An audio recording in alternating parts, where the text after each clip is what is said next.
At communities, we recognize the urgent need for action. Embracing this initiative is not just a choice, it is a necessity for ensuring a livable world for future generations. We have some distinguished panel for speakers lined up for you today, and we hope that you will find their presentation and discussions informative and engaging.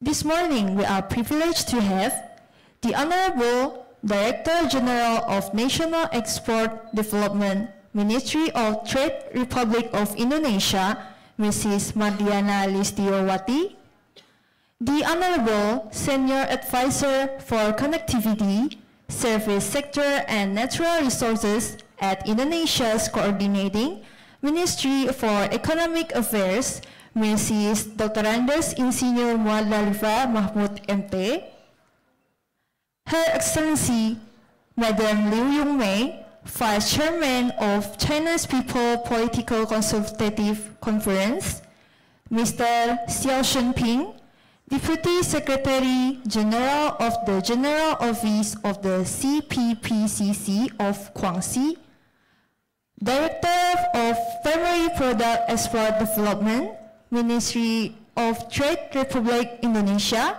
Mr. Miftah Farid, Mrs. Aida Fitria, Head of the Community and Civil Society Institution Division, Mr. Adi Sucipto, Head of General and Human Resources Division, Mr. Nugroho Adi Wibowo, Head of Biodiesel Development Division, BPD PKS, and Mr. Dr. Andes Rizal Afandi Lukman, Secretary General Council of Palm Oil Producing Countries. Now, let us give you a brief overview of our agenda for today. We will start with opening remarks by Director General of National Export Development, Ministry of Trade, Republic of Indonesia, Mrs. Mardiana Listiowati, followed by a panel discussion featuring video presentation by Acting Director General, Foreign Environmental Cooperation Center, Ministry of Ecology and Environment, or ASEAN Environmental Cooperation Center, Mr. Lee Yong-hong, Senior Advisor for Connectivity, Service Sector and Natural Resources at Indonesian Coordinating Ministry for Economic Affairs, Mrs. Dr. Andes Insinyur Muhammad Mahmud MT, Secretaries General, Council of Palm Oil Producing Countries, Dr. Andes Rizal Afandi Lukman, and he will be attending this seminar via web meeting. Senior Program Officer, Worldwide Fund China, Mrs. Shang Jin, and acting as moderator for this discussion is Director of Primary Product Export Development, Ministry of Trade, Republic of Indonesia, Mr. Miftah Farid. And after that, we will conclude the seminar with a Q&A session. Ladies and gentlemen, before we start the dialogues, we'd like to invite Director General of National Export Development, Ministry of Trade, Republic of Indonesia, Mrs. Mardiana Listiowati, to make an opening remarks.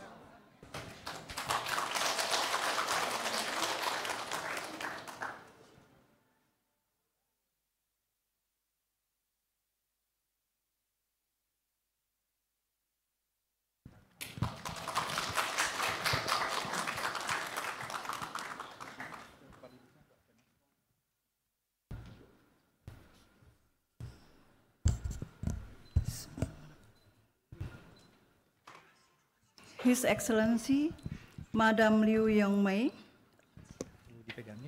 Wakil MPR Guangxi, Mrs. Masdalifa, Staf Ahli Bidang Connectivity Pengembangan Jasa dan Sumber Daya Alam Kementerian Perekonomian Republik Indonesia, His Excellency Mr. Yong Hong Lee, Director General of Foreign Environment Cooperation Center of the Ministry of Ecology and Environment of China, Mr. Dr. Rizal Abadi Lukman, Sekretaris Jenderal Council of Palm Oil Producer Countries, CPOPC, dan hadirin semua yang kami hormati.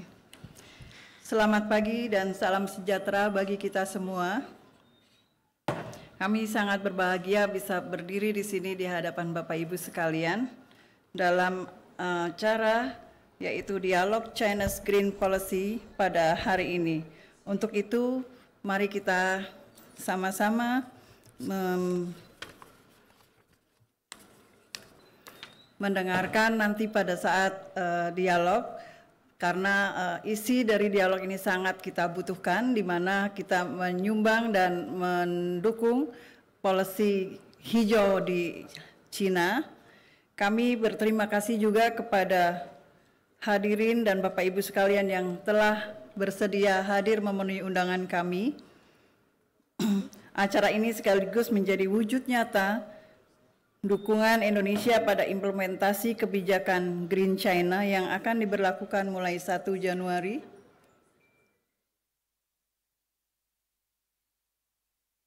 2025 mendatang. 大家各位早上好，然后呢，尊敬的刘荣明女士，广西壮自治区副主任，然后呢，穆斯达利法女士，印尼统筹部领导，然后第三是那个李永红先生，广西主任协会主席，然后第四Rizal Abadi Lukman 博士后先生是印尼的那个众旅游，以及大家各位再一次早上好，非常感谢今天我在这里可以见大家。然后呢，我也是非常欢迎大家在今天可以百忙之中可以抽空过来参加我们这一次的推介会。然后呢，非常感谢。其实呢，我也想说，就今天我们是准备的很多的信息可以提供给大家，也是表示我们印尼政府很支持这个绿色政治。然后呢，也是希望可以明年在2025年可以给大家以及印尼国家带来更好的一个发展。Kami berharap acara ini dapat menjadi salah satu platform bagi seluruh stakeholder yang hadir untuk mengetahui dan membangun pengertian tentang implementasi rantai hijau negara ASEAN khususnya Indonesia dan Tiongkok. 然后呢，我也是希望在通过这个活动可以变成一个平台，可以提供给在座的各位可以更了解的关于中国跟东盟的那个绿色经济环保。Bapak Ibu yang kami hormati, Tiongkok merupakan mitra dagang utama Indonesia dengan total bilateral perdagangan pada tahun 2023 tercatat sebesar 127,8 miliar US dollar dengan nilai ekspor non-migas Indonesia sebesar 62,32 juta US dollar. 然后呢，中国是印度尼西亚的重要合作贸易伙伴，并在2023年双国的贸易额被记录下来是1275亿，而且是非天然煤气的印尼出口到中国大约6232万美元。 Ekspor produk non-migas Indonesia ke Tiongkok didominasi oleh produk ferroalloys, lignite, palm oil, wood palm, and steel, sedangkan ekspor Tiongkok ke Indonesia didominasi oleh produk seperti telepon sets, communication apparatus, automatic dan data processing machines, serta mechanical saws. 然后呢，印度尼西亚非天然气出口到中国的几个产品，比如铁合金、褐煤、棕榈油、木浆和钢铁，而中国出口到印尼大部分都有电话机、通讯设备、自动数据处理机、机械产品。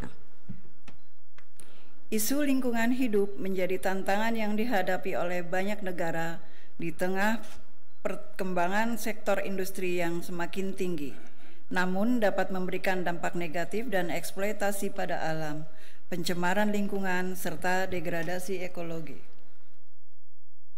然后呢，就是很多国家也是面临的像我们印尼一样，就是印尼目前针对那个环境保护的一个挑战就有几个，就比如说是很多工业园会给一些环境带来的一些影响，而且是会带一些负面影响。然后呢，这个也是有一些那个工业园的那些水全部排水，全部会带来了环境的相关的一些不好的影响。 Pembahasan isu ini menjadi topik yang menarik dan layak diperbincangkan. Sebagai upaya mengurangi efek negatif tersebut, perlu adanya pembuatan kebijakan dan implementasi rantai nilai hijau yang berkelanjutan. Konsep berkelanjutan ini diharapkan dapat memiliki beberapa aspek sistem yang dapat ditelusuri untuk memastikan sumber hukum, transparansi, sertifikasi, dan jejak lingkungan dalam rangka mengurangi dampak negatif pada alam.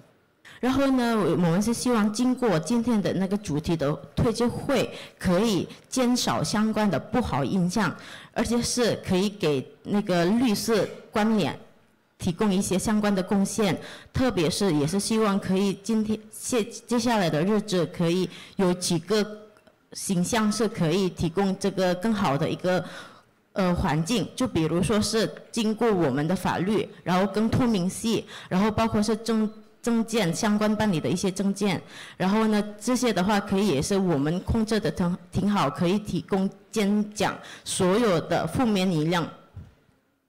Kebijakan ini pula menjadi konsentrasi Tiongkok yang rencananya akan menerapkan China Green Value Chain mulai Januari 2025. Namun kami rasa kebijakan tersebut perlu ditelaah bersama seperti apa arah dan standar yang ingin dicapai. 然后呢，关于这个中国绿色价值链，从2025年开始，也是属于是中国的一个比较重要看的一个项目之一。然后呢，我们也是希望这个政策的话，可以大家一起讨论。然后呢，我们想往哪一个方向的一个目标，然后呢，有怎么样的一个标准。 Rencana baik tidak dapat dipungkiri akan memberikan beberapa dampak baik, negatif maupun positif, terhadap industri komoditas pertanian, khususnya dalam hal ini adalah salah satunya adalah industri kelapa sawit. 然后呢，我们是希望在通过这个比较好的这个计划方案，可以提供更好的，包括是可以给那个比较好的一些能量，跟提供相关的好处，针对几个那个农业产品，然后其中之一是比如说是种旅游。 Indonesia saat ini menempati sebagai eksportir terbesar kelapa sawit di dunia dengan share 51,56% di antara negara-negara ASEAN lainnya yaitu Malaysia dan Thailand. Ekspor Indonesia ke Tiongkok pada produk kelapa sawit sendiri pada tahun 2023 sebesar 4,1 miliar US dollar dan pada periode Januari-Juni 2024 sebesar 1,14 miliar US dollar. 然后呢，印度尼西亚现在是出口种旅游是最大之一，是贡献了51.56%，比及其他东盟国家，比如是马来西亚以及泰国。然后呢，印度尼西亚出口过 到那个中国的种旅游，在2023年有被记录大概41亿美元，而在2024年1月到6月份，大约11亿美元。 Dengan demikian, dalam hal mendukung dan mematuhi gagasan tersebut sebagai langkah konkret, saat ini pemerintah Indonesia telah mengeluarkan standar mutu untuk kelapa sawit yang berkelanjutan, yaitu ISPO atau Indonesia Sustainability Palm Oil, untuk memastikan produk kelapa sawit Indonesia memenuhi standar prinsip dan kriteria pengolahan bisnis kelapa sawit yang berkelanjutan dan dapat menjadi acuan. 在这个项目里面，我们印度尼西亚是已经表示，政府已经表示了更具体的一个方案。就比如说，印度尼西亚现在弄一个证件，我们英语叫 ISPO。ISPO 这个就是关于重旅游的一个相关的证书。这个认证是按照我们国家的标准，怎么把那个重旅游的那个标准，以及是否是可以提高那个重旅游的产业的相关的企业保护认证之一。Kami berharap regulasi yang sudah Indonesia miliki dapat disinergikan dengan rencana China's Green Value yang akan diharapkan ini nanti. 然后呢，我们也是希望我们印度尼西亚的这个政府的一些新的政策关于这个绿色的这个话题，可以提供给在今天参加活动的各位的一个便利。Para undangan yang berbahagia, pertemuan ini diharapkan dapat menjadi wadah pertukaran informasi dan kesepakatan atas tujuan gagasan China's Green Value yang akan diterapkan tahun mendatang. 然后呢，我们也是希望经过今天的活动，可以提供一个平台，提供就是双边的那个关于中国的经济政策。Di samping itu, kami mengundang Bapak Ibu dapat mengunjungi Pavilion Indonesia yang terletak di Hall D4 NICIC serta Pavilion City of Charm Indonesia yang menampilkan potensi sawit Indonesia di Hall B2 NICIC。然而，我们印度尼西亚也是邀请在座的各位领导可以参观我们印尼馆。我们有两种印尼馆，一个是在那个D4厅，然后呢，另外一个是在 B2厅。然后在 B2厅这个的话，也有我们国家的重旅游比较好的品牌在那边有一个站位。Akhir kata, kami mengucapkan selamat mengikuti diskusi. Dan kami juga tidak lupa dalam kesempatan ini mengundang Bapak Ibu sekalian untuk hadir ke Indonesia dalam rangka penyelenggaraan Trade Expo Indonesia yang ke-39 yang akan diselenggarakan di Indonesia Convention Center atau ICE-BSD Tangerang pada tanggal 9 sampai dengan 12 Oktober tahun 2024. Pada pameran Trade Expo ini, kami juga akan menampilkan produk Indonesia yang bervariasi. Selain produk kelapa sawit, Bapak Ibu juga dapat menemukan produk lain yang dapat memperluas peluang bisnis Bapak Ibu sekalian. Demikian, terima kasih. Wassalamualaikum warahmatullahi wabarakatuh. 最终，我也是祝今天活动的圆满成功，大家一起讨论。然后呢，在座的各位领导，我们也是邀请大家参加我们印尼国家的国际贸易博览会。然后，这个今年的第39届的印尼国际贸易博览会举办在印尼的雅加达当格朗。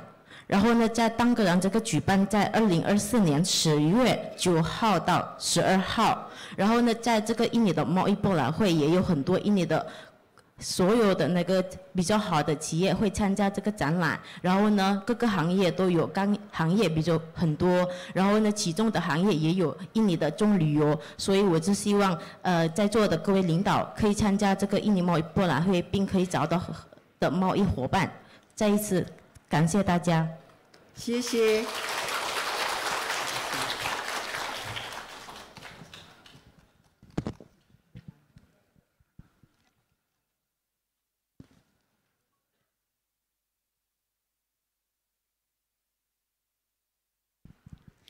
Thank you for the remarks, Mrs. Mardiana Listiawati. Please give a warm applause for her.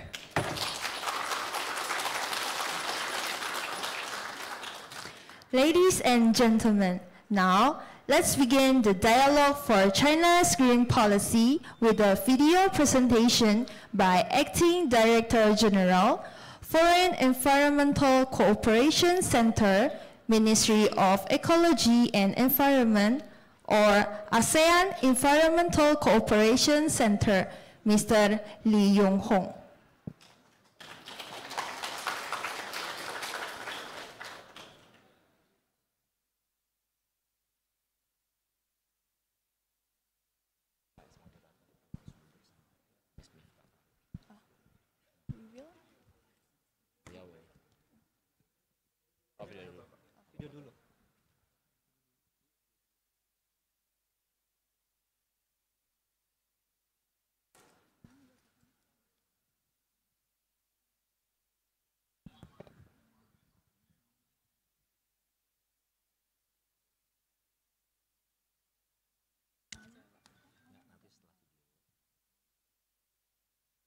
Habis video bapaknya dipanggil deh. Dipanggil nanti habis video. Tapi pakai itu.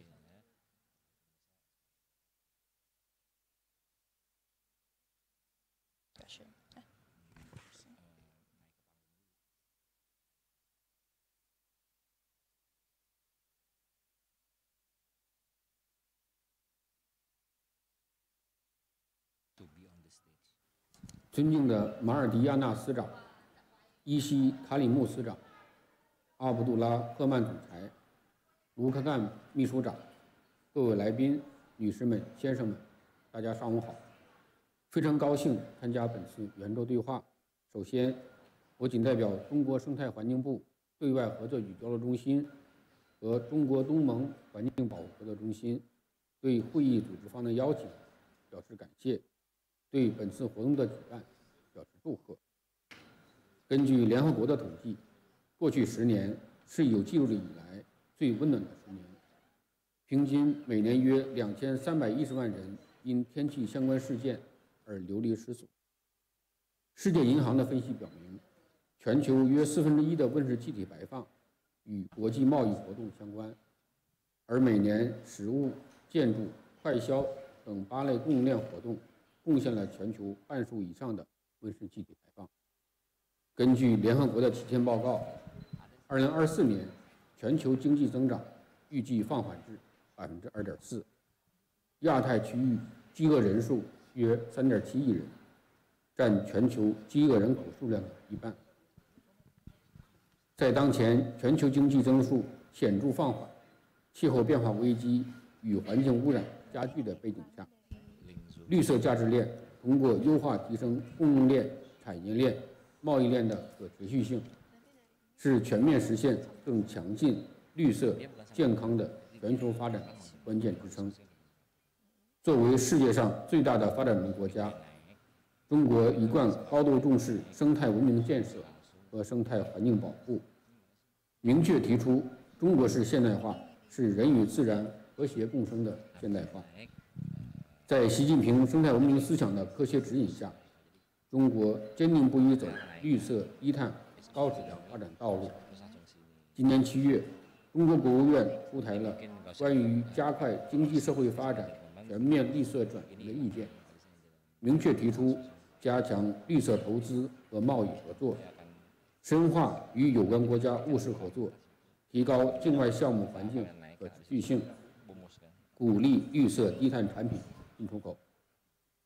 今年6月，中国生态环境部联合工业和信息化部、商务部、海关总署等14个部委，共同出台关于建立碳足迹管理体系的实施方案，要求加快建立碳足迹管理体系，目标是到2027年，碳足迹管理体系逐步建立，制定发布与国际接轨的国家产品碳足迹核算工作标准，制定出台100个左右重点产品碳足迹核算规则标准。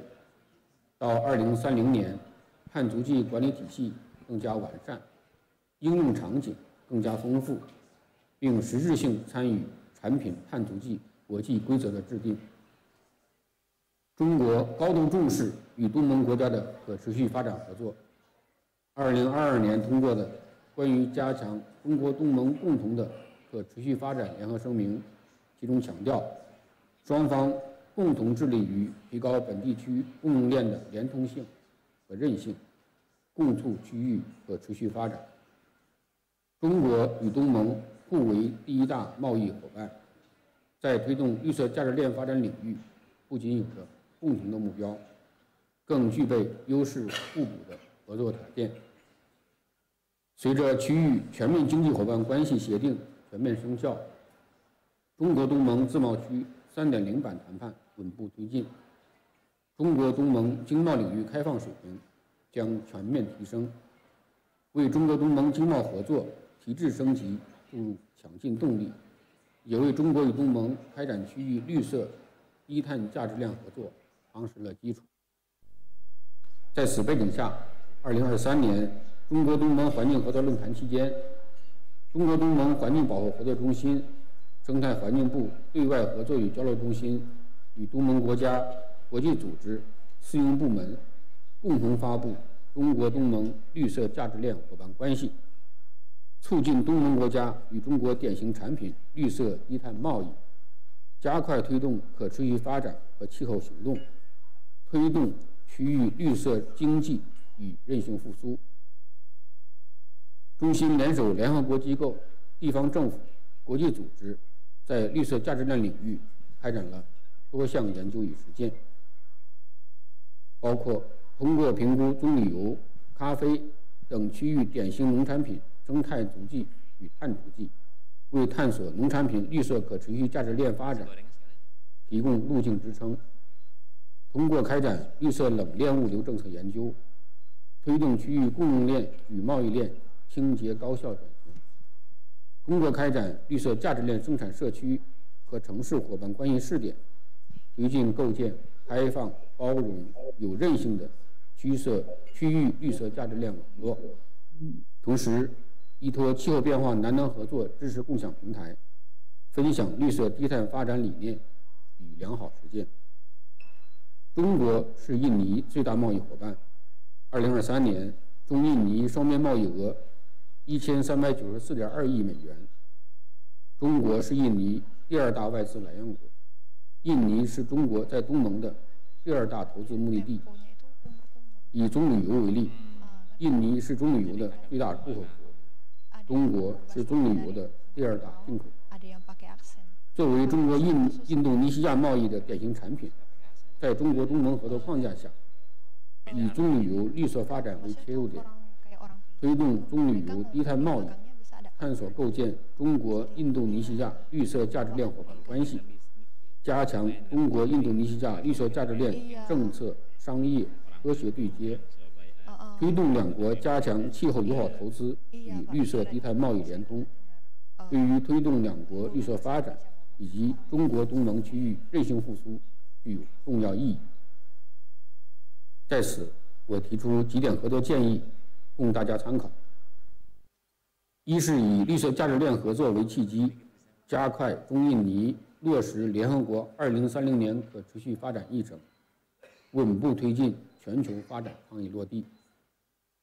通过系列研讨对话和专题研讨，加强跨部门间政策规划、先进技术和实践经验等交流分享，为决策者更好制定相关政策提供参考建议，为各相关部门采取落实行动提供交流平台，促进形成区域绿色价值链可持续发展共识，深化区域绿色价值链伙伴关系。同时，持续推进与联合国相关机构、智库的合作，进一步拓展国际合作平台和网络，汇聚多方资源，推动中印尼环境和经济协同发展。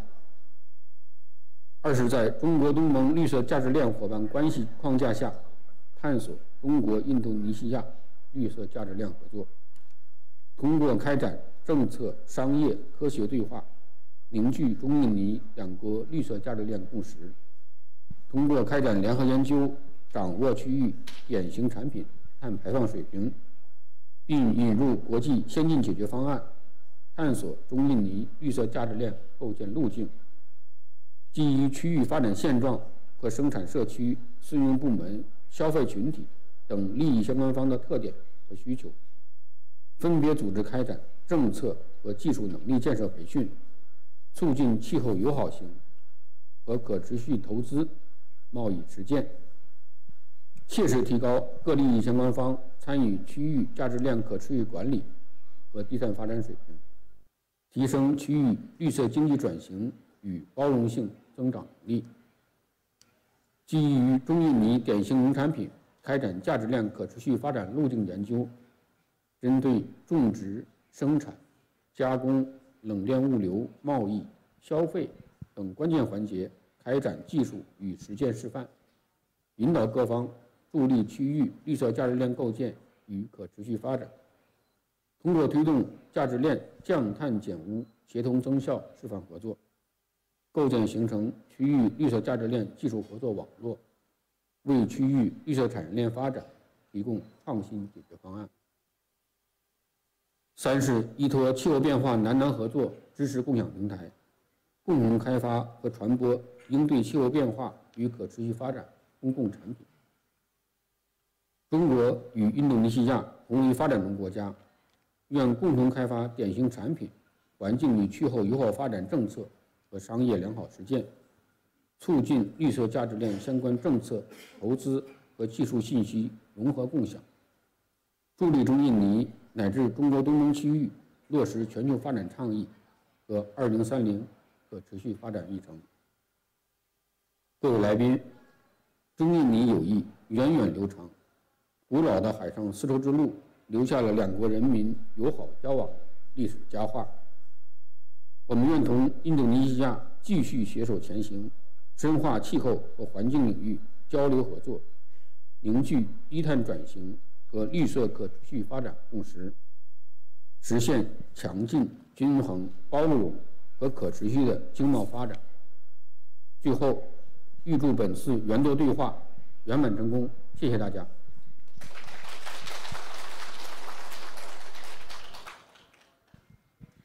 Thank you, Mr. Li Yuhong, for sharing such valuable insights on China's green policy.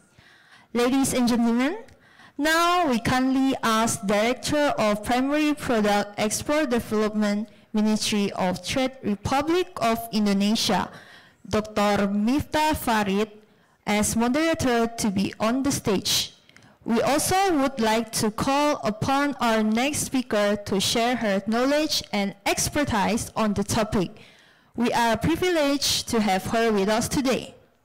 We kindly invite Senior Advisor for Connectivity, Service Sector and Natural Resources at Indonesia's Coordinating Ministry for Economic Affairs, Dr. Insinyur Mudalifa Mahmud MT.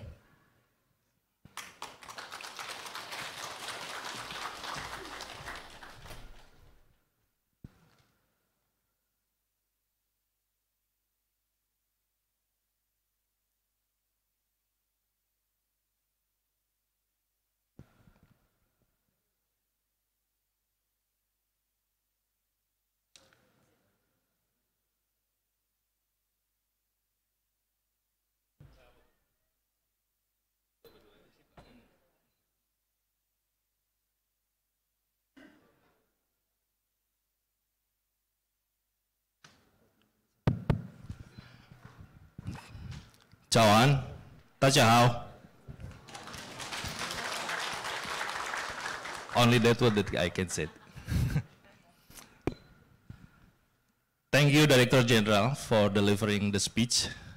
I think your speech show us that the green value chain is not only the trend, but also green value chain is necessity. And the green value chain is not only current years. Recording in progress. Green value chain is futures, our futures, talking about the environment, talking about the planet, many things. And the green value chain movement is influencing the policy formulation from America to Asia, including Europe, including China now. And I think this forum is very important, how we can take action together, how this green value chain can contribute to our achievement on sustainable development goals. This morning we would like to discuss at least 3 things, Madam Musdalifah. The first thing is how Indonesian government support the green value chain. The second one is how global palm oil producing countries address this policy. That's why CPOPC are joining the forum. and how the community support this policy. So, with us here, there are 3 distinguished speakers. Like MC has announced that, fortunately, Madam Musdalifah, Senior Advisor to Ministry of Economic Affairs, joined in person amidst the busy of Madam Musdalifah. After this, she need to back to Jakarta. Fortunately, they have time to share with us. Maybe I would like to give the opportunity to Madam Musdalifah. I think Indonesia has experience to address the current green policy. How Indonesia prepare in response to China green policy? I think Bu Musdalifah, you have prepared a presentation. Maybe you can present your presentation within 15 minutes. After that, yes. After that, there is a presentation also from Dr. Rizal Lukman, from Secretary General of Council Palm Oil Producing Countries, and continue by presentation from WWF China. Please, Bu Musdalifah.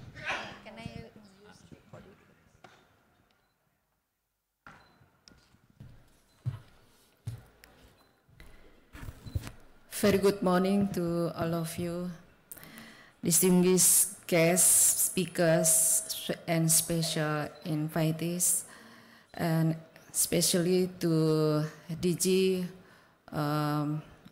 Foreign,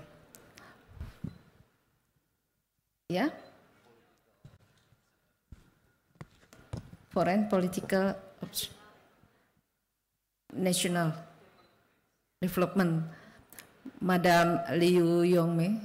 Thank you very much for your attending to this very important meeting between China and Indonesia, and Ibu Mardiana Lisiawati, DG Perdagangan Luar Negeri.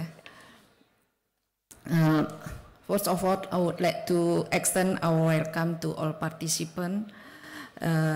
Dialogue for China's Green Policy in China ASEAN Expo and China ASEAN Business and Investment Summit. Before we dive into sustainability, let's grasp how palm oil is made and its origins. Palm oil is a widely used edible vegetable oil that comes from the fruits of oil palm plants, which grow in tropical climates. And these plants thrive in tropical climates, with Indonesia and Malaysia accounting for 90% of the global production. Once harvested, these fruits undergo processing into various palm oil products that are transported globally to meet the growing demand for oil and fats. A challenge looms ahead as we gaze into the future. The global population is expected to hit 10 billion in 2050, and we need to produce 50% more food while using less to feed the population. That's where palm oil comes in to meet the rising demand. When produced sustainably, palm oil isn't just about food, but it also plays a role in preserving ecosystems. Yet, there is a hitch. Low demand for sustainable palm oil makes it less enticing for farmers to produce, creating a stalemate situation. On the flip side, prioritizing food security over sustainability drives up demand for conventional palm oil, discouraging sustainable production to higher costs and market challenges. So, what's the solution? It's not just up to companies, governments, or civil society groups.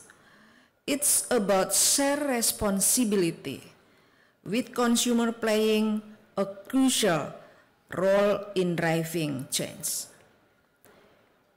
Distinguished guests, ladies and gentlemen, Indonesia economic growth face various challenges that require a strategic and integrated approach, especially in the agriculture sector, supply chains, global market access. National and the national dashboard Indonesia serve as an important tool to monitor and optimizing economic indicators, enabling stakeholders to make better decisions. Through comprehensive and synchronized data collection, this dashboard aims to improve the competitiveness of Indonesia's product, especially food, agribusiness, forestry, and platform of commodities.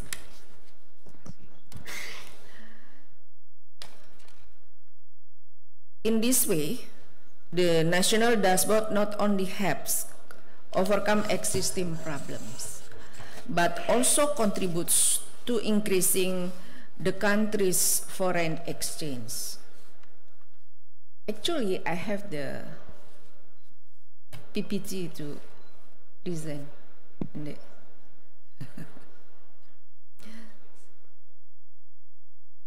Yeah, I think next slide already. In a global context, the challenges faced by Indonesia agriculture sector are not only domestic, but are also influenced by increasingly stringent international regulations.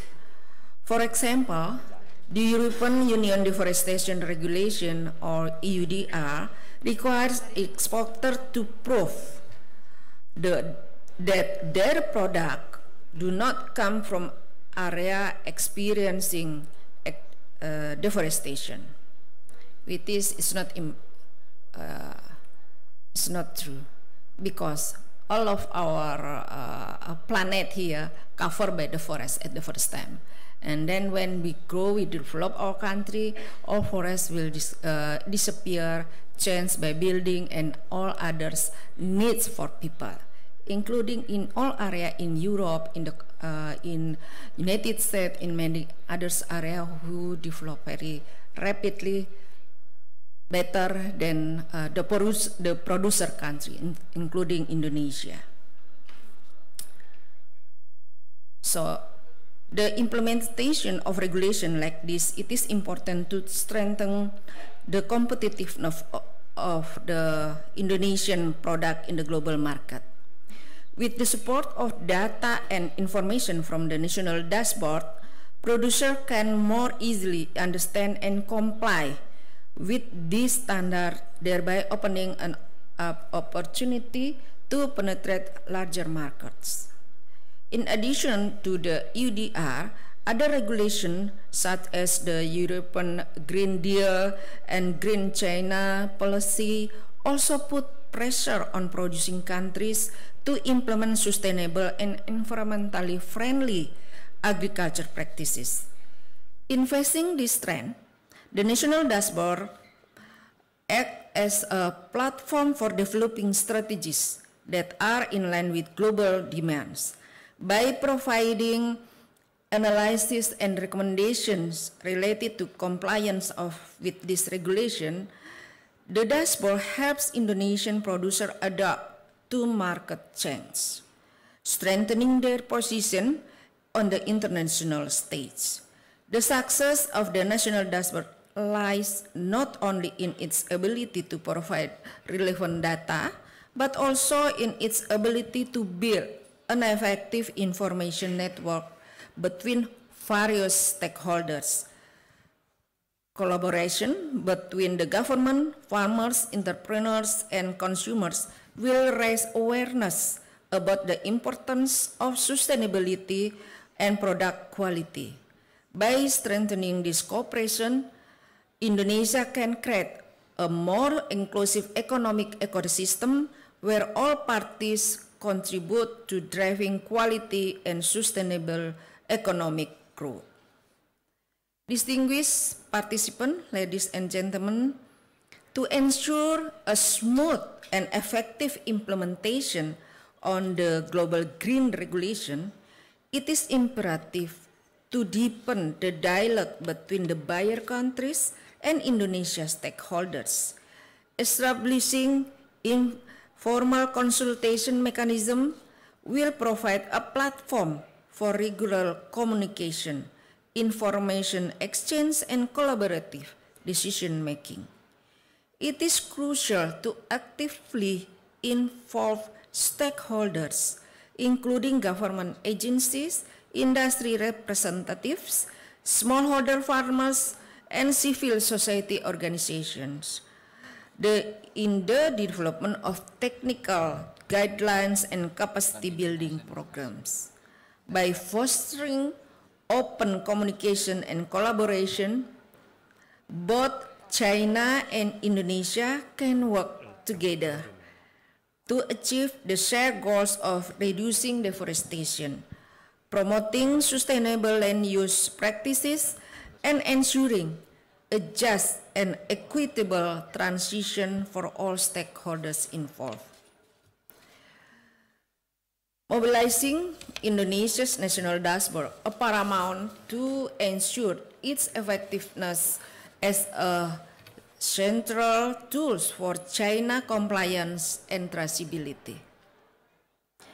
To achieve this, the government must implement a robust policy framework that mandates it is used across the supply chains, while also encouraging active participation from all stakeholders, particularly smallholders, farmers. They integrating the data from intermediaries such as traders and processors is crucial for creating a comprehensive and transparent picture of commodity flows. This collaborative approach, coupled with the inclusion of farmer associations in the steering committee, will not only bolster the platform's functionality but also foster a sense of ownership and shared responsibility among all actors in the agriculture sectors. By strengthening the national dashboard through policy support, stakeholder engagement, and data integration, Indonesia can establish a robust system for monitoring and verifying the sustainability of its commodity exports, thereby securing its access to the global market and promoting a more sustainable and equitable future for its agriculture communities. Distinguished ladies and gentlemen, the National Dashboard as a centralized platform for data management and traceability has the potential to streamline compliance efforts and enhance transparency across the supply chain. However, its effectiveness hinges on strong government support and active participation from all stakeholders. Through this concerted effort, Indonesia can overcome the challenges and seize the opportunities presented by the Green China, fostering a more resilient and environmentally responsible agriculture sector that benefits both the economy and also the planet. This involves advocating for greater flexibility and support, particularly in areas as capacity building, financial assistance, and market access for smallholder farmers. And Indonesia can leverage its position as a key player in the global commodity market to push for shared responsibility to achieve sustainable development goals. By engaging in constructive dialogue and negotiations, Indonesia can work toward a mutually beneficial outcome that promotes both environmental promotion, product protection, and economic growth. Indonesian National Dashboard has great potential to support strategies to accelerate quality economic growth by addressing issues of inefficiency in the agriculture sector, supply chain challenges, and the global market access, as well as increasing participation in the formal economy.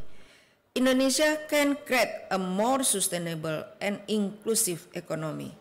Effective implementation of data and technology through the national dashboard will be a key to achieving this goal, providing a strong foundation for sustainable economic growth and strengthening Indonesia's position in the global market. In this way, the steps taken through the national dashboard will not only improve product competitiveness, but also drive broader and sustainable economic growth while meeting increasingly stringent global regulations. Thank you very much. Thank you, Madam Musdalifah, for your presentation, very comprehensive. I see that Indonesia has initiated to establish compliance tools, how Indonesia can adapt the green value chain, including in China market. Now we can next to Pak Dr. Rizal Lukman. Selamat pagi, good morning Pak Rizal.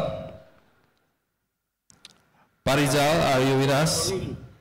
Yes, thank you very much. Terima kasih Pak Rizal, thank you Pak Rizal. Pak Rizal, from your perspective from the CPOPC institution, green value chain has been adopted in palm oil market in Europe, in South Asia, including in China. How producing countries like Indonesia and Malaysia address these sustainability practices? Pak Rizal, please, time is yours. Yes, thank you very much for having this time, and I'd like also to convey a message from Jakarta. I do apologize I cannot be able to join in person because I have another meeting with the chairman of Ombudsman this afternoon. So thank you very much, and ni hao, ni zao. And I'll be speaking with regard to the palm oil, which is has been produced by the two largest producing countries, which is Indonesia and Malaysia, that currently is toward the more sustainable palm oil. And what is the role of China market? So can I share our screen? Yes, please, Pak. Yes, thank you. So we can go over quickly to my slide, in which next slide. China is a very important market in palm oil products, which is served as the second biggest market in the world for the palm oil after India. And it is used widely for the edible uses, for cooking oil, as well as for the processed foods like snacks, bakery, and so on, and as well as also being used for the non-edible uses, which is used in soaps, detergents, cosmetics, including lipsticks, and also can be used as the source of the bioenergy, which is converted into biofuels. And I'd like to see the next slide, which is the next slide indicating the fluctuation of the consumption or the import of the palm oil, which is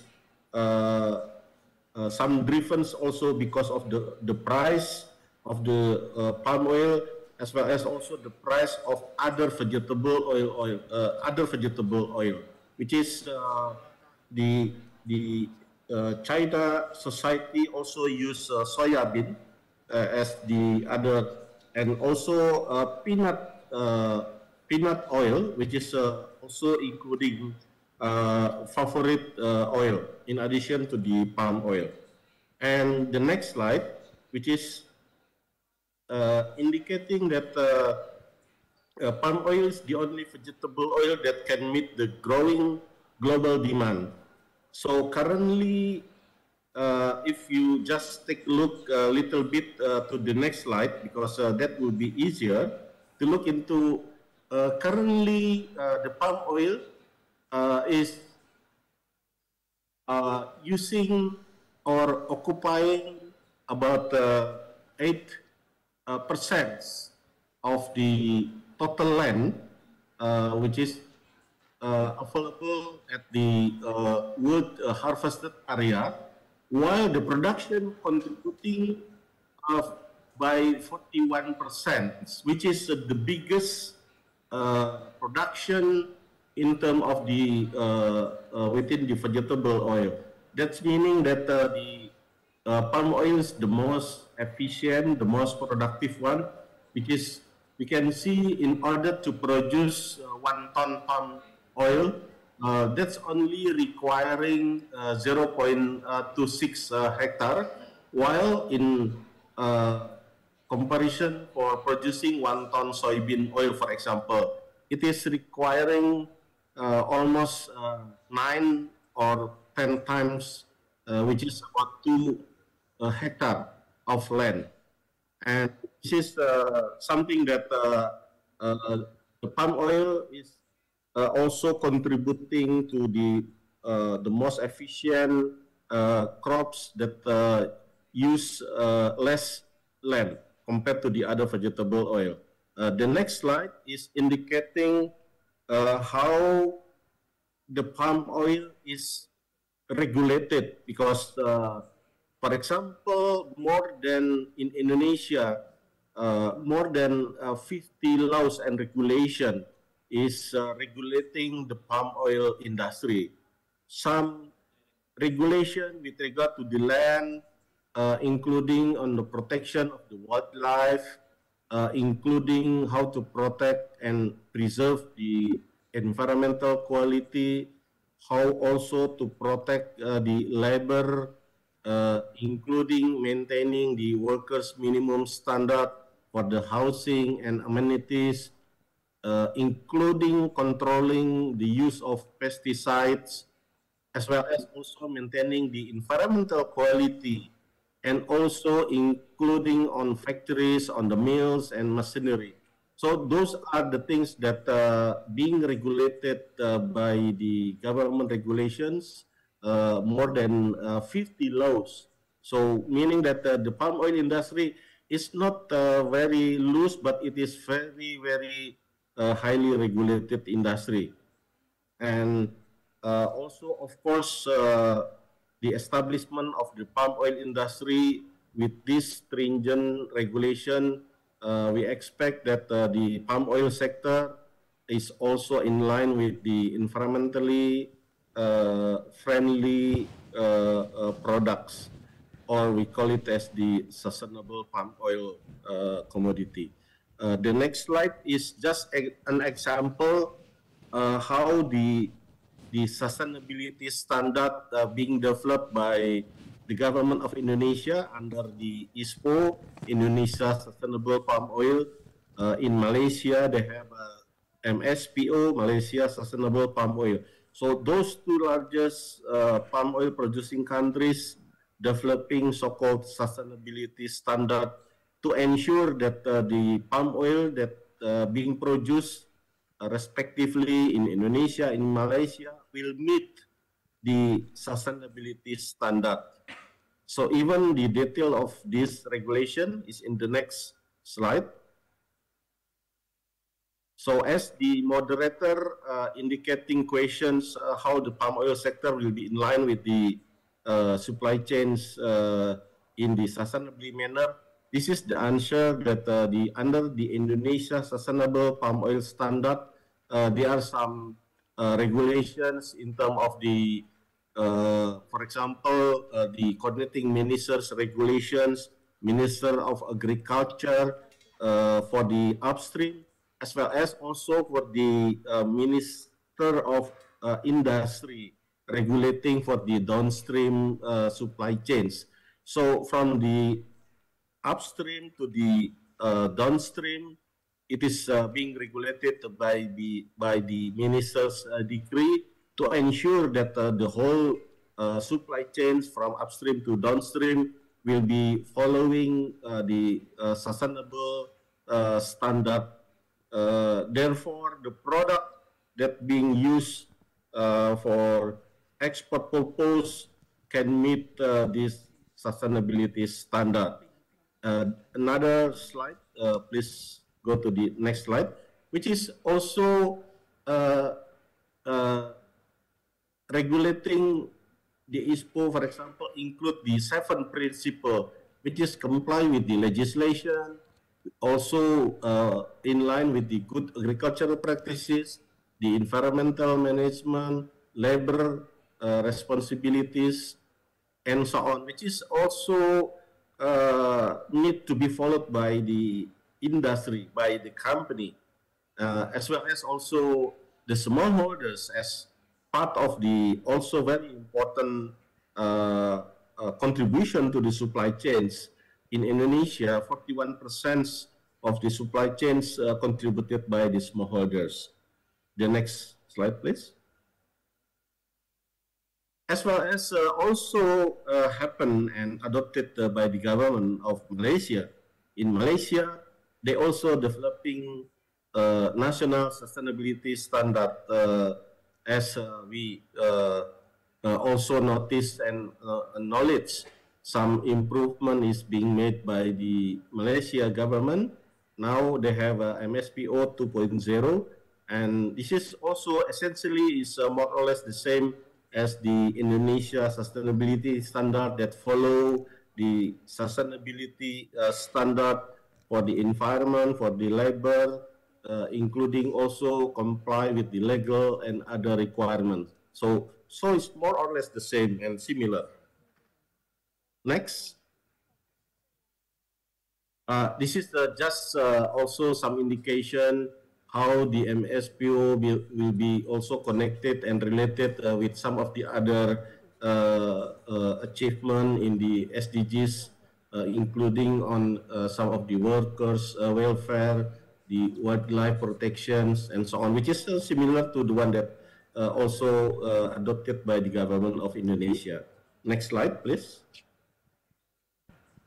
This is the thing that I think the two producing countries, Indonesia and Malaysia, is preserving more forests in line with the commitment of the two governments in preserving the forests. And in fact, the deforestation was happened in the two countries several decades ago. For example, like in Malaysia in 1970s, 74, I think is the highest at the peak in terms of the deforestation rate, as well as in Indonesia during 1990s is the peak. But after that, in the past few years, 5 years, the deforestation rate in these two countries has been declining significantly. So next slide, please. So the deforestation free that we also have in the palm oil industry is the ultimate. I think Madam Musdalifah has already mentioned earlier, in order to meet the European market, Indonesia producing the palm oil which is free from deforestation under the national dashboard system. So I think this is the effort that being developed by government of Indonesia in order to meet the deforestation-free palm oil in order to enter the European market. The next slide, please. This is the declining trend of the deforestation in Indonesia as well as in Malaysia that I already mentioned, has been declining significantly in the past 5 years, indicating that the government commitment in combating the deforestation is really realized, and it is really tangible in terms of the declining significantly of the deforestation rate. Next slide.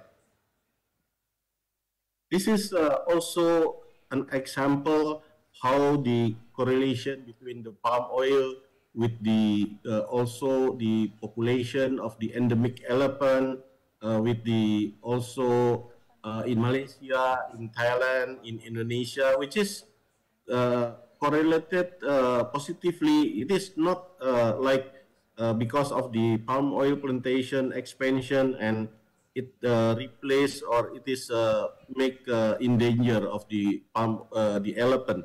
So this is not true. In fact, it is in line positive correlation that the palm oil is not harmful with the population of elephant in several countries, in Thailand, in Indonesia, in Malaysia. The next slide, please. This is also quite often allegation of the palm oil plantation, which is affecting and also replacing orangutan. So in fact, the orangutan population is increasing from time to time, although there are also some oil industry, so oil plantation. So there is no negative correlation, as well as also with the population of tiger and also the other extinct animal, like for example, rhinoceros population also increasing, not the other way around. So this is based on the data that we use, and it is indicating that the palm oil, the existence of palm oil plantation is not affecting negatively to the other animal like orangutan, tiger, rhinos, as well as the other cotton top tamarin, for example. Next slide, please. This is another features of the beauty of having palm oil, which is related with some SDGs goals, which is, for example, on alleviating the poverty, the palm oil sectors related with the SDGs number 1, and also in terms of the food security, SDGs number 2 and 3, with regard to the contribution of the palm oil sectors to the local economy, to the local, to the regional economics, that also it turned out also contributing to the economic growth. In Indonesia, for example, palm oil export is the biggest commodity compared to the other commodity. Even compared to the coal, palm oil is the biggest export commodity. So meaning that the role of the palm oil in Indonesia is very big to the economy, to the national export, to the also 12 millions of people, smallholders, and also as the alternative energy that can be used as the biodiesel. So I will talk this later little bit, as well as on the also sustainability in terms of the environment, SDGs number 30, climate actions. So I think those are the things that we can elaborate later on. Please go to the next slide, please. Pak Rizal, your time is 2 minutes. This is also another features that are also embedded with the palm oil industry, which is also having the circular economy. It can reduce the greenhouse gas emission toward net zero emission, and this can be used, for example, the empty fruit bunches as the biomass can be used for biofertilizers. The methane emission generated in the mills can be also used as the renewable energy, or we call it biogas, as well as also the use cooking oil can be used for after or for the jet fuel. Next slide, please. This is the details. For example, from the oil palm can be used as the palm biodiesel, which is producing 500 gallons per acre. While for other commodity, coconut oil, jojoba, rapeseed is much lower compared to the palm oil for the biodiesel purpose. Next slide, please. This is also just an example. Pak Rizal, sorry Pak Rizal, yes? your time is 2 minutes, Pak. Please fast through to the. So I will wrap answer. up. Thank you. So this is indicating how the also the use of palm oil, which is superior compared to the other vegetable oil. Next slide, please. Next. I think next slide we can skip. This is I think there are some example. Just want to mention that Indonesia has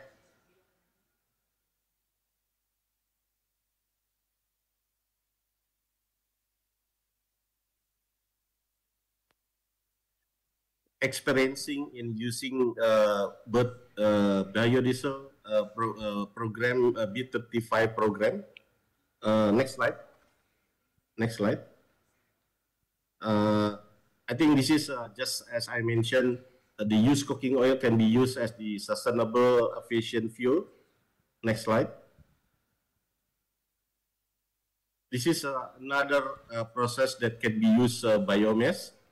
And I think the rest of this presentation basically is indicating how the circular economy can be produced by the palm oil industry, that contributing to the green environment and also in line with the China green value chain policy that becoming the main theme of this event.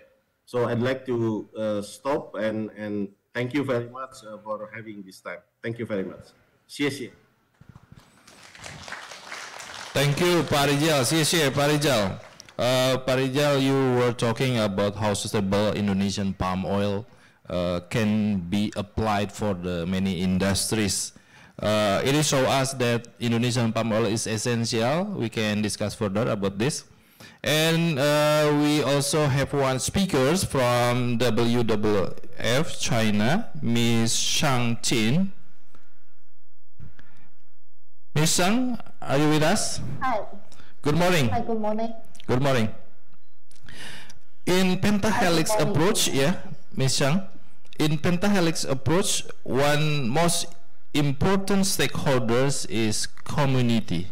And I think WWF has important role how WWF respond this policy, especially for China market.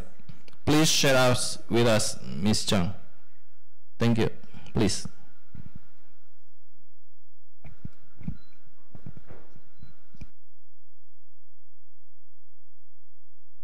Yes. Hello, everyone. Good morning, distinguished guests. This is Shang Jin from WWF China Food Team. Sorry, this time I cannot join the meeting in person. And I'm so honored to take this opportunity to share with you the progress and the practice of China's sustainable palm oil project. And when people talked about WWF, I believe that you are very familiar with the logo of the panda. As one of the panda family, we are always very proud of by showing this map. And you can see that the footprint of the panda logo has almost traveled all over the world since it's established in Goulang, Switzerland in 1961. WWF is regarded as one of the world's most prestigious and the largest environmental protection NGO. And since 1980s, WWF was invited to come to China. Our projects in China are started from wild panda protection, gradually expand to food, forests, oceans, climate energy, fresh water, and so on. And meanwhile, we have professional teams covering governance model, green finance, market transformation, etc. Of course, it's my honor to share with you the highlight moment here. Dated back to February this year, Chinese Vice President Han Zheng met with Kirsten, our Director General of WWF International, and Mr. Han mentioned that China attaches great importance to environmental protection. It's a participant, contributor, and a leader in the construction of global ecological civilization, and is willing to further work closely with WWF to jointly address global ecological challenges. And in the past 10 years, we have been sharing leading international experience, science-based technology solutions as the starting point.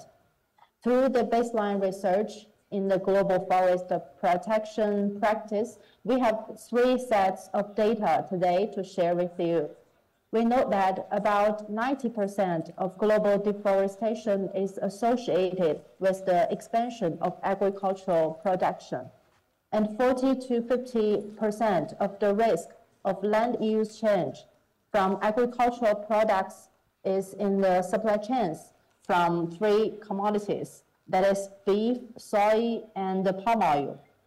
And thirdly, from the perspective of carbon emissions, the greenhouse gas emissions of palm oil produced in deforested areas are 6 times that of non-deforested areas. So compared to the SDGs goal, almost 80% of the goals achieved are strongly relevant to our today's issues.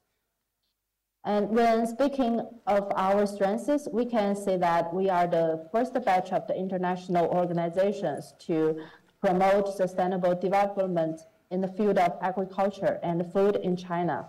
And globally, we have sustainable palm oil work to carry out. In China, we work closely with domestic and international partners, not only government departments, industry associations, research think tanks, etc., to promote green and sustainable development in regional commodity supply and value chains topic as a mainstream one. And starting from 2021, we worked with the FACO, China ASEAN Cooperation Center, to promote a multilateral high-level dialogue on sustainable palm oil green value chain. And last year, WWF, as a core supporter and expert group member, we launched the China ASEAN Green Value Chain Partnership with FACO. And quite interesting, at the very beginning of this year, we visited the Central Kalimantan province of Indonesia and exchanged views with local government officials from the Ministry of Trade and CMEA and associations and the smallholders. And besides that, we partnered with CFNA in 2018 to establish the CSPOA. The full name of CSPOA is China Sustainable Palm Oil Initiative, which currently has 19 members and hopes to expand to 30 members by 2030. And in terms of our long-term development goals, we want to be a platform for mainstreaming sustainable palm oil in the Chinese market. And in addition to that, for downstream players' cooperation, we have put forward the forest-friendly initiative, developed traceability tools, and invited retailers, such as some large chain supermarkets and traders, to join. And currently, we have 7 joined. And lastly, we are also actively working on green finance and consumer advocacy. And as China is the second largest importer and the third largest consumer of palm oil in the world, we have carried our down-to-earth work from 5 pillars. Those are industry dialogues, field visit dialogues with production area, and policy engagement and dialogues, and also about green finance pilot and industry links, and also the consumer campaign. And just now I mentioned about creative thinking of engagement downstream players and the forest-friendly initiative. That is a cross commodities transformation to combine palm oil with other soft commodities like soybean, beef, etc. And by achieving this best practice, we will connecting multi-stakeholders to support supply chain transformation. And for consumer engagement side, we are also focused on consumer communication in the beauty, daily cosmetics, snacks, and other industries. For example, in 2022, our first sustainable palm oil action plan was launched on Weibo, WeChat, and other online social medias, with reaching audience of 7 million. And we designed promotion materials from basic knowledge to raise public awareness by engaging with traditional and fashionable ways of promotion. In total, over 30 million hits through this year. So showing this whole supply chain picture to present different perspective. This is to show what are those stakeholders and how we work with. From production, trade, to consumption sectors, we need to take action with all ends of the industry chain. So China, as a market country, we go up forward through policy advocacy, responsible trade, procurement, and consumption, including the support of green finance. And on the production side, our Indonesia offices carry out responsible production and sustainable community work. And the middle procedure is to rely on strong supply chain integration resources to create best practice. So here I would like to take this slide to share with you our priority landscapes in Indonesia and Malaysia, which palm oil industry is kind of a supporting industry in there. And due to its richness in biodiversity, for example, Sumatra tiger, orangutan, and over 4,000 plant species, and highest level of lower-land forest plant resources, but also the huge amount of the palm oil plantation and the strong supply chain linkage with China. So we work quite closely with Malaysia and Indonesia.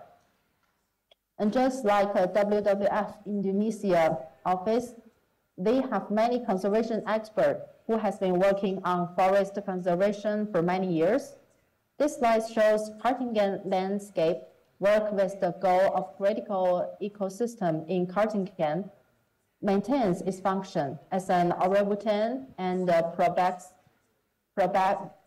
proboscis monkey habitat, and its resources area managed wisely in a collaborative and inclusive manner by 2030 to provide sustainable economic benefits in the context of climate change adaptation and mitigation. And next slide is showing through one of the wildlife corridors thinking on Kartingen in Indonesia, you can see the wildlife corridor that is called ecological connectivity.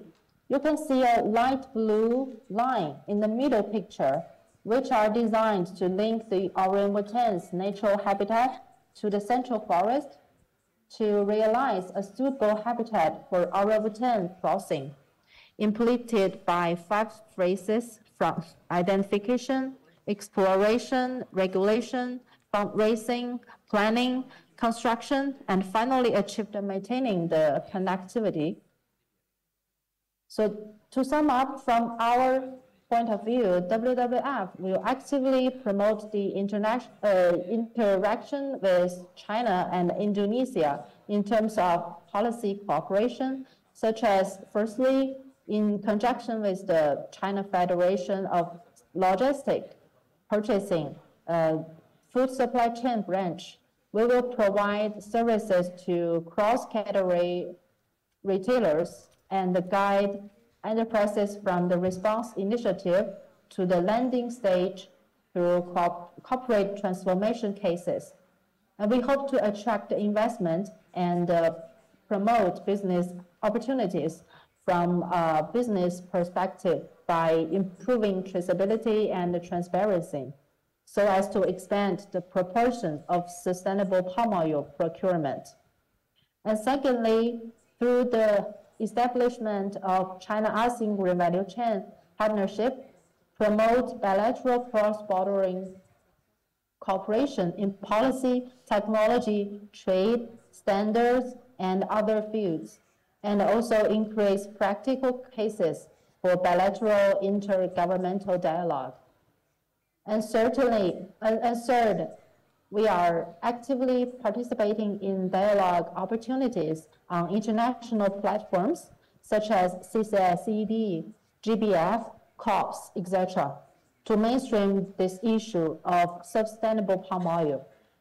And firstly, in addition to policy and industry interaction, we also value regional cooperation between production and the consumer markets, so as to create a palette, send a signal to the production area, convey ecological value, and ultimately achieve the recognition of sustainable palm oil in China market. So that is all for today. Let us stay connected. Thanks for your time.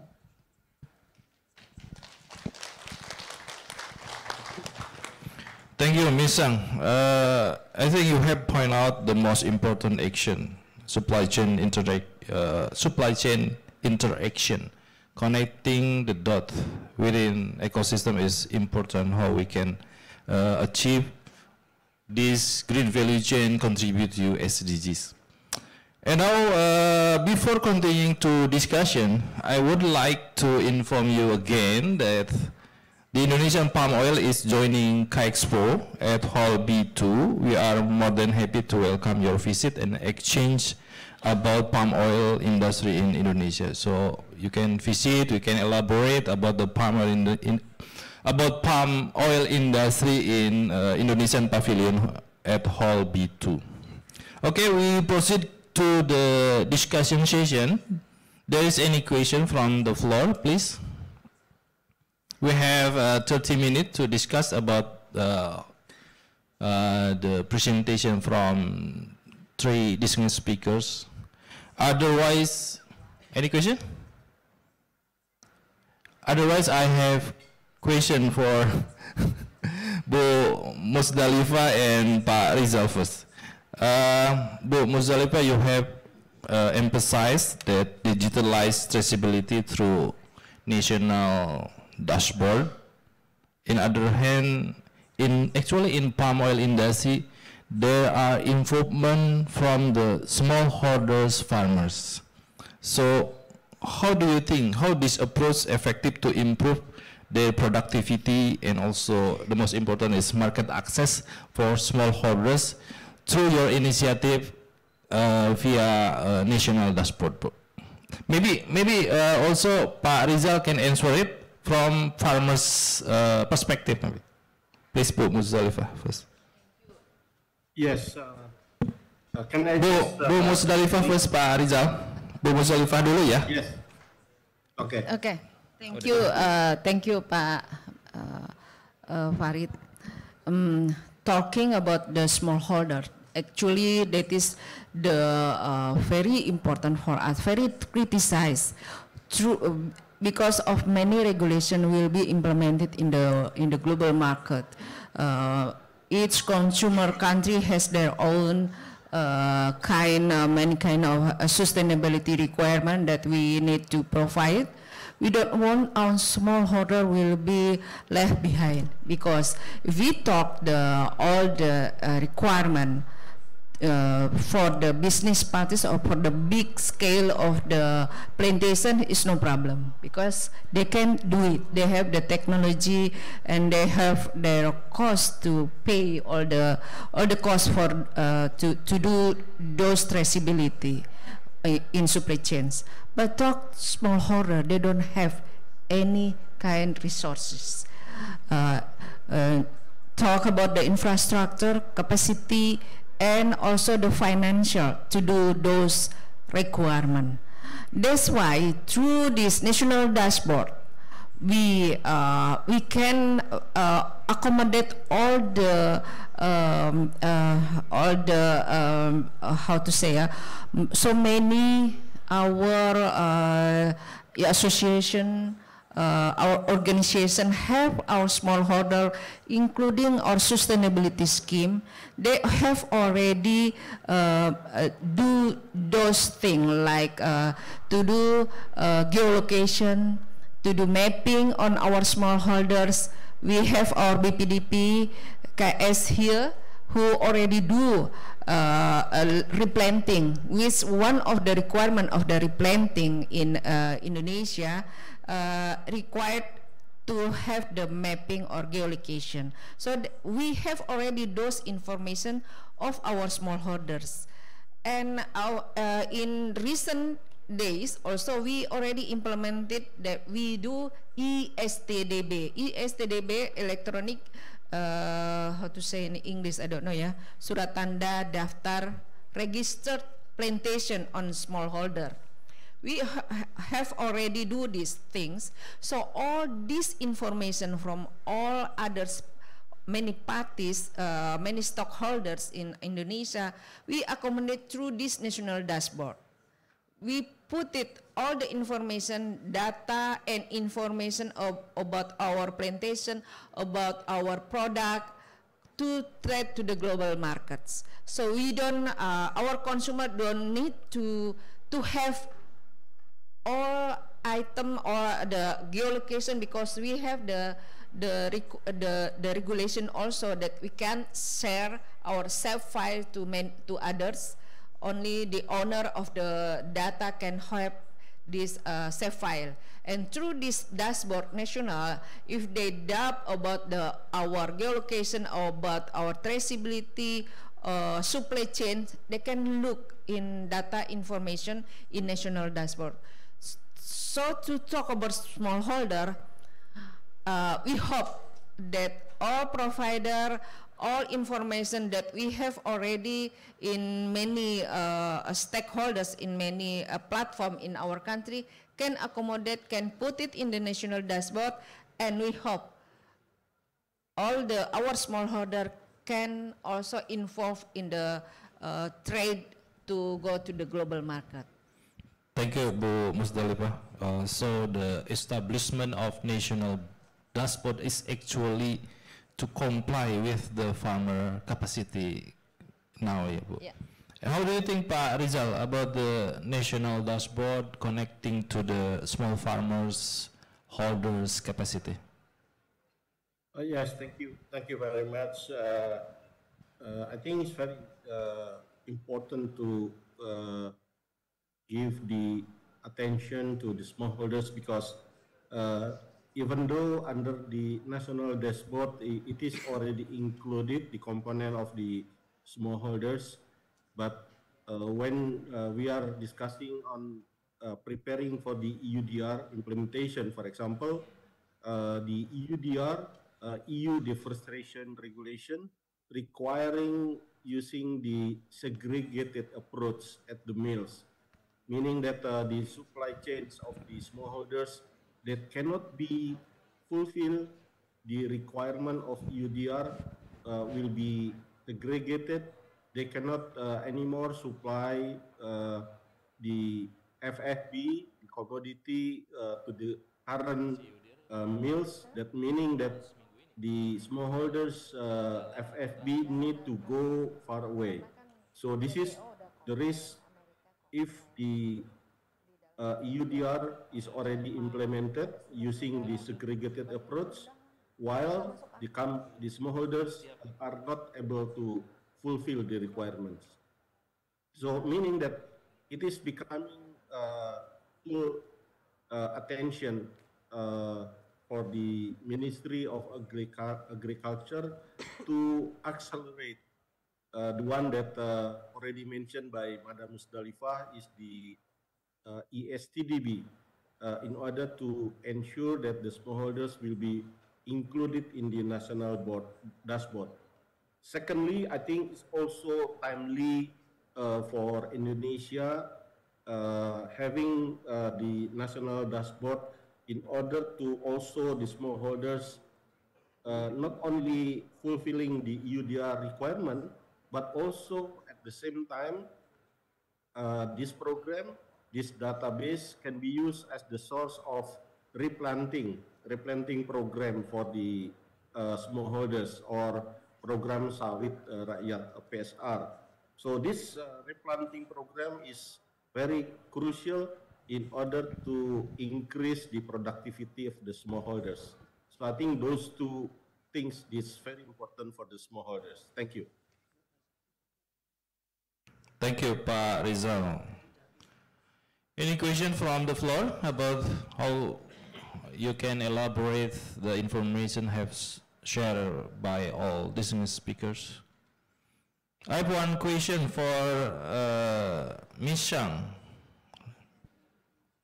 I have a question for the WWF China. Ms. Shang, learning from European Union to implement EUDR.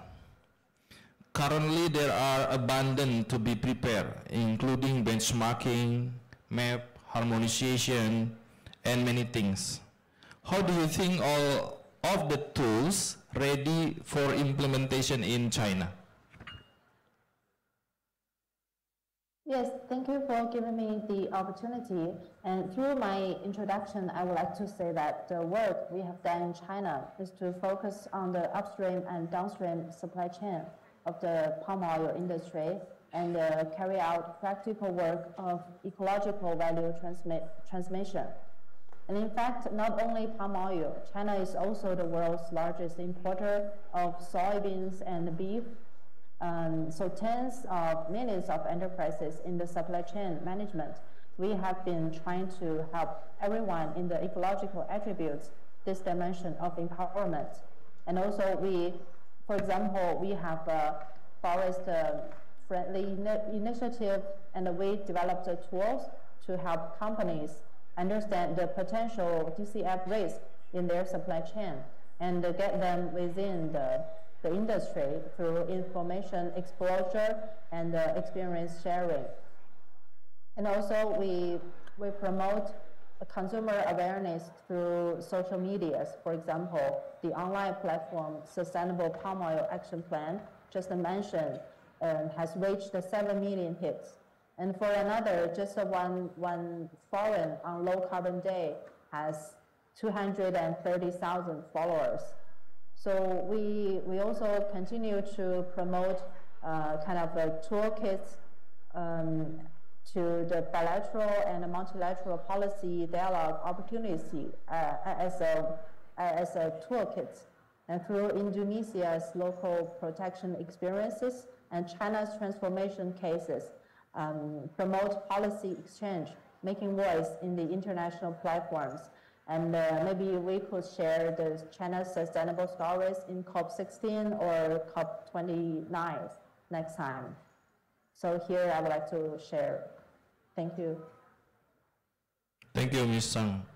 In your presentation, Ms. Sang, you also emphasize about some recommendation, including the policy dialogue, as you mentioned earlier in your presentation. I would like to ask to Bu Mus and Pak Rizal,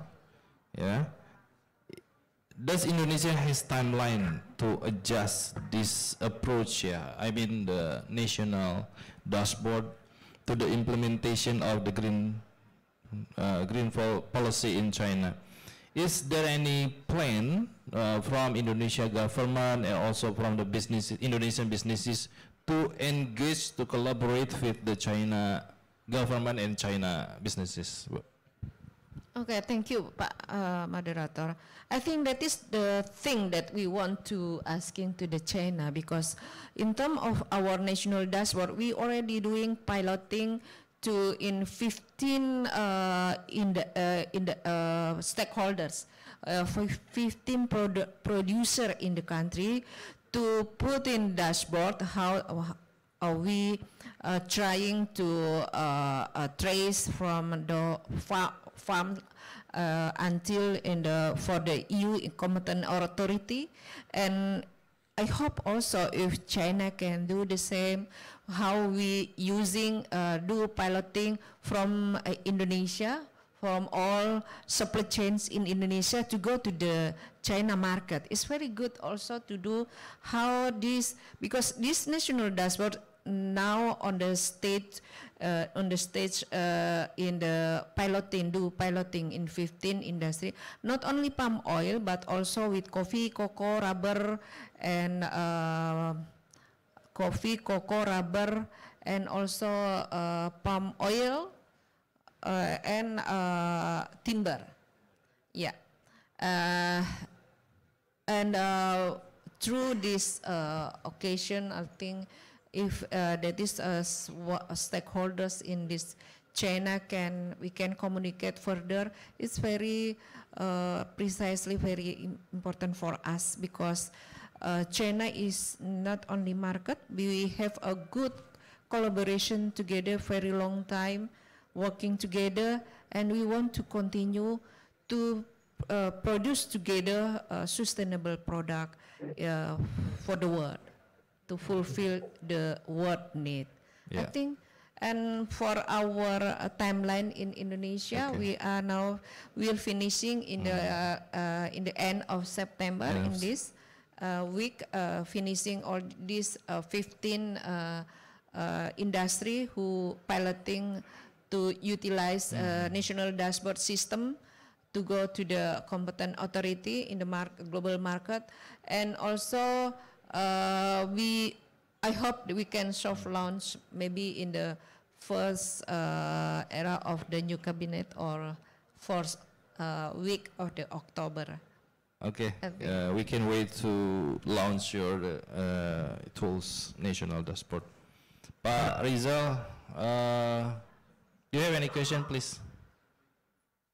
Yes, introduce yourself and from. Director, I think sorry, government of Indonesia sharing the same objective with the government of China in promoting the green products, in particular for the agriculture products that are mentioned by Madam Musdalifah, including the palm oil.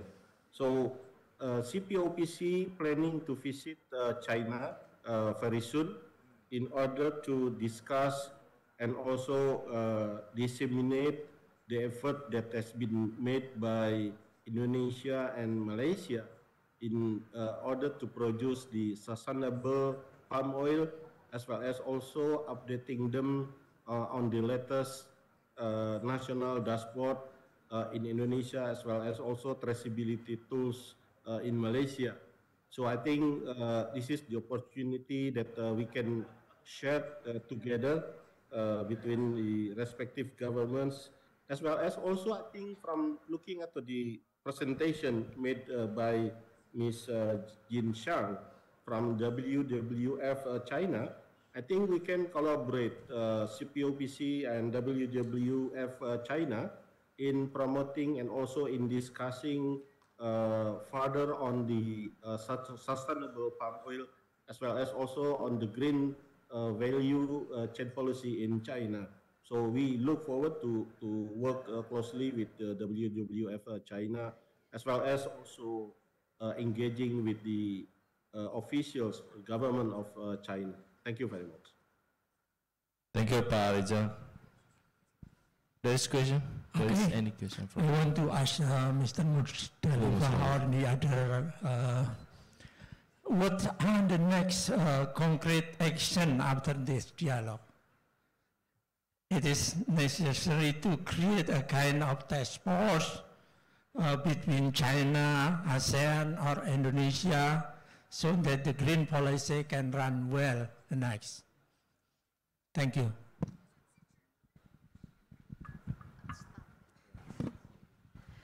Actually, we through our colleagues, I don't know, from the Ministry of Environment also, we have already communicated with them, and we plan to have communication further to in term how to bridge the business parties in Indonesia through on the sustainability product to trade to the China.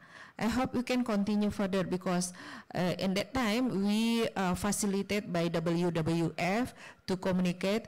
We communicate already in London at that time. First we do discussion. Even we already plan to face to face to meet the government from the China.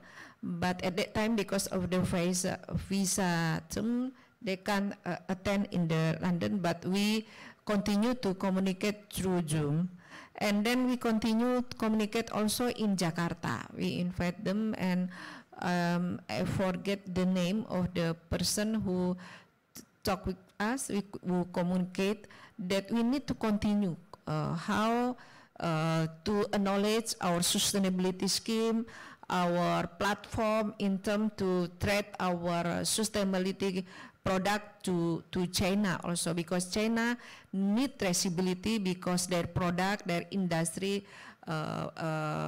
product in China will trade to the global market, so they need traceability. In this term, we will provide all the need to trade to the China through we can accommodate, we can communicate through national dashboard to how China can involve. We can follow those things, and we also asking China what is their requirement, what is their green China, and what is the requirement they will add in term the trade to the from Indonesia to China. Because at the first, China say the most important for us is the price. If the low price, so that is the most we need to fulfill the industry resources. But in the sometimes, and then we communicate also, we cannot deny anymore sustainability supply chains. So we need to enhance, strengthen the communication to produce sustainability product to export to China.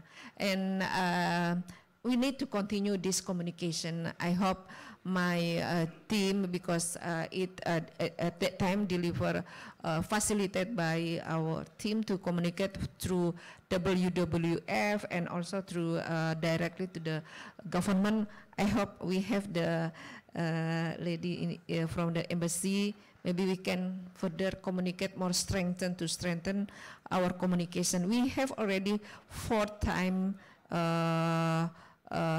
communicate in terms to strengthen our relation on sustainability product. So this is a new thing. I think before we only China only has one requirement, price. But now they need more, so that's why we are Indonesia ready to provide the customer in China to provide sustainability with all traceability scheme that we need to fulfill in term to have a sustainability product to global market. Thank you, Bu Musdalifah. Unfortunately, we are at the end of the discussion. Yeah. Oh, Ibu, boleh. Ibu, please. Ibu Lucy from Consul General of Guangzhou, please.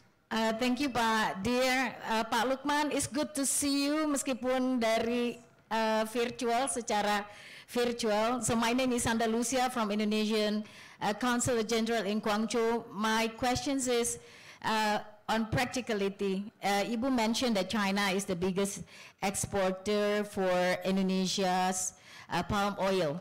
My question is how China green policy could affect businesses from both sides, palm oil industries from both sides. Thank you, Pak. Mungkin ke Pak Lukman juga kalau boleh.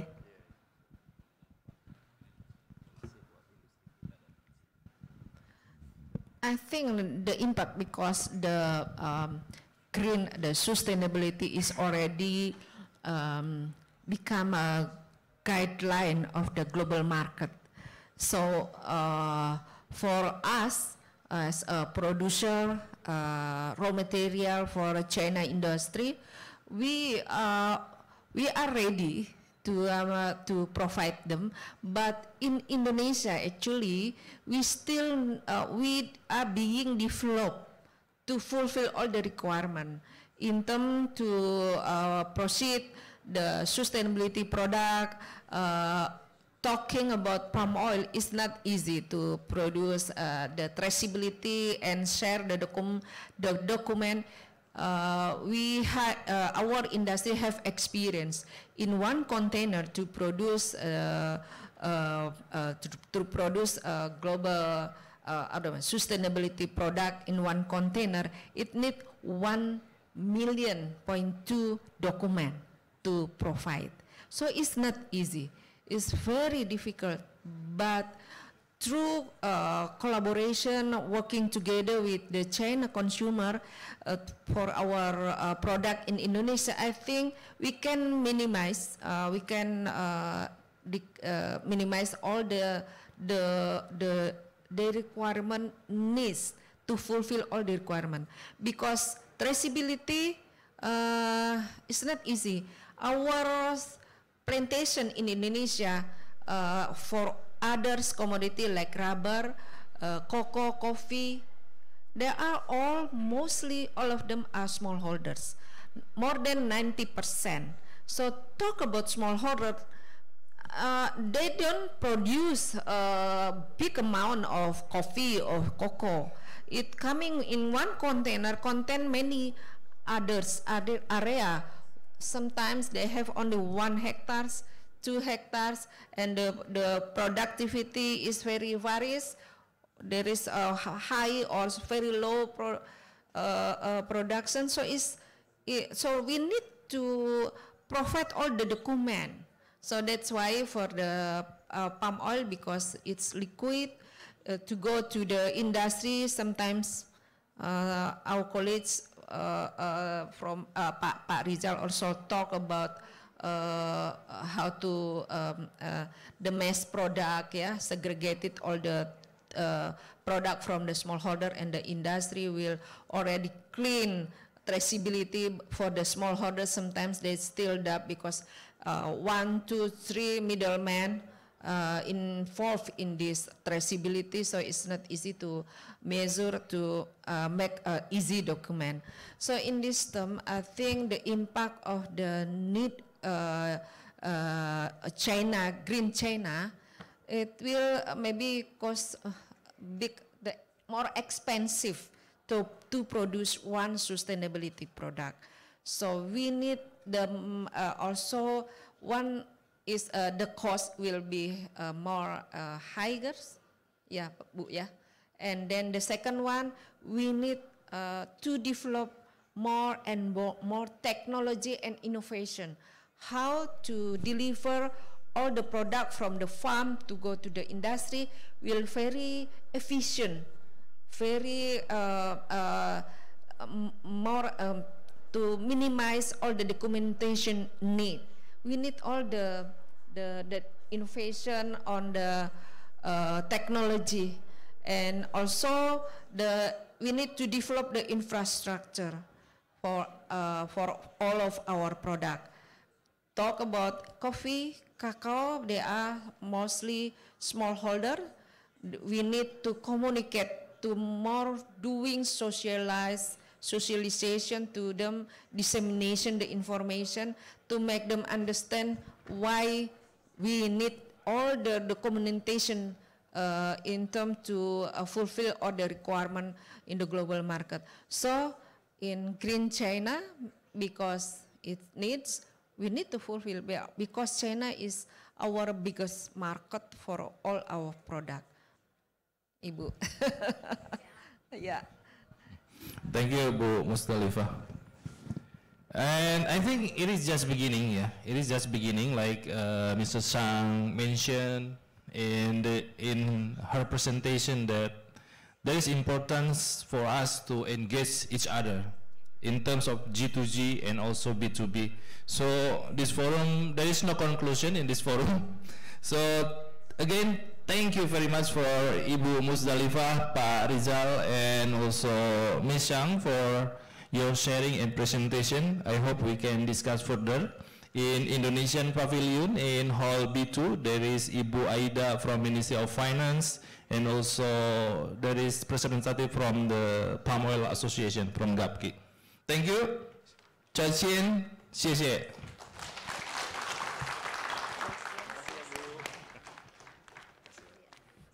Thank you very much. Bye-bye. Thank you very much.